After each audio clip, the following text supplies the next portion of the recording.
In this video, I break down writing my song, Breathe. Hey, I'm Scott Mack, songwriter, producer, also known as The Ramblin' Man.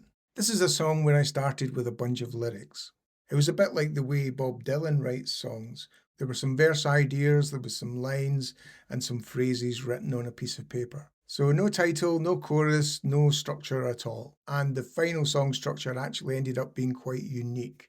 In my experience, it's much easier to start writing a song from the chorus, but on this occasion, I started from verse 1. So I had a look at the notes and decided the idea would be to establish a broken relationship and to highlight that the person that the singer had broken up with was still on the scene. This is verse 1. I know you ain't wearing that dress for me no more. Ain't making those eyes at me for sure. Best friends say it'll work out, you'll see. But you ain't making this easy for me. I know you ain't wearing that dress for me no more. Ain't making those eyes at me for sure. Best friends say it'll work out, you'll see. But you ain't making this easy for me. So that last line, you ain't making this easy for me, was a perfect setup line for a chorus or even a pre-chorus. Now, at the point of writing this section of the song, I thought this was going to be the actual chorus, but I had been playing around with this technique where you end a section on one chord and then you start the next section on the same chord. It's a technique known as Allison, and the idea is that you have continuous motion between each section. So the verse ended on the 5 chord, which meant I had to start the next section on the 5 chord. I also wanted the lyrical emotion to be continuous through the sections, and the line, you ain't making this easy for me, made it perfect. So this is the pre-chorus. So what you gonna go and stay for? Hurting me more and more for? Don't say you want to talk more. What you gonna go and stay for? And these lyrics gave me the perfect melodic lift from starting from the same chord.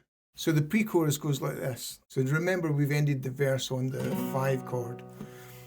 So what you gonna go and stay for? Hurt me more and more for? Don't say you wanna talk more. What you gonna go and stay for? So to build that emotional tension from the lyric to the music, what I did was I raised the chords in a kind of uphill phrasing. So we have like a B, a C sharp minor, up to a B with a D sharp bass, and then onto the E again. So it always rises. So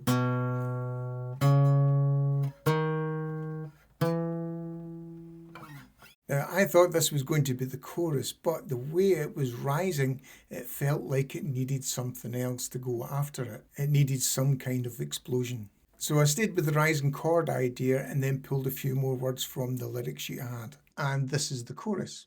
Give me a second to breathe, give me a moment to bleed, a little time to heal, find a way to feel, give me a second to breathe. The idea being that why are you still here, going to give me some time to get over this. And all of a sudden, the title popped out, Breathe. So the chorus goes like this. Give me a second to breathe. Give me a moment to bleed. A little time to heal. Find a way to feel. Give me a second to breathe. Now, verse 2 is all about realization and sets the scene of the singer being in a bar, drowning his sorrows. Verse 2. Always thought I was bulletproof, poured my heart out on the cold hard truth. Bar friends said, hey, you'll be just fine. Suppose they're right, that love this time, it ain't mine. That last line, suppose they're right, that love this time ain't mine, sets up the pre-chorus perfectly, but has a slightly different tone to it.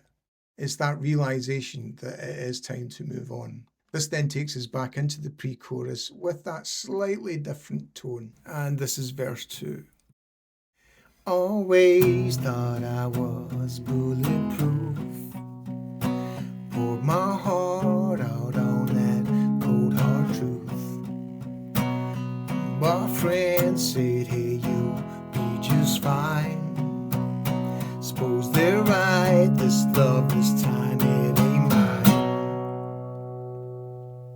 On the B chord again. So what you gonna go and stay for? Because of that whole rising feeling in the music and the emotion, the song started to feel at the end a bit like the song Hey Jude, where it was going to be never ending. However, in reality, it was always going to be determined by how high I could hit a note. So in the song, what I did was I found what the highest note I could hit, and then I changed the key. So originally I wrote it in G, and when I started to play it, I moved it to E. So the outro was the pre-chorus and then the chorus twice till the end.